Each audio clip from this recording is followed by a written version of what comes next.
अफसोसनाक खबर शामिल करते हैं हेड मराला के इलाके रसूलपुर अवाना के करीब तेज आंधी की वजह से फ्लोर मिल की दीवार गिर गई। दीवार के नीचे दबकर कुर्बानी के लिए लाए गए 80 दुम्बे हलाक हो गए। तफसीलात के मुताबिक गांव रसूलपुरा अवाना सैदपुर रोड के नजदीक पिशावर से कुर्बानी के लिए लाए गए जानवर तेज आंधी और बारिश से बचने के लिए फ्लोर मिल्स की दीवार के नीचे बैठे थे। आंधी की वजह से दीवार गिरने से 80 दुम्बे दीवार के नीचे दब जाने से मौका पर ही हलाक हो गए। रेवड़ के मालिक के मुताबिक हलाक होने वाले जानवरों की कीमत तकरीबन 70 लाख रुपए के करीब थी। मुतासरा शख्स की वजीर आला पंजाब मरियम नवाज से मदद की अपील। कहा, इतना बड़ा नुकसान नाकाबिले बर्दाश्त है, मेरी मदद की जाए। रिपोर्ट मोहम्मद अकरम, कोटली लोहारा।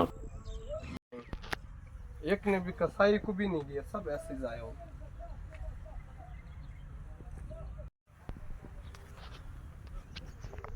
यह है भी सब कुर्बानी का, ये कुर्बानी के लिए पाला हुआ है भाई साहब। ये इतना छोटा सा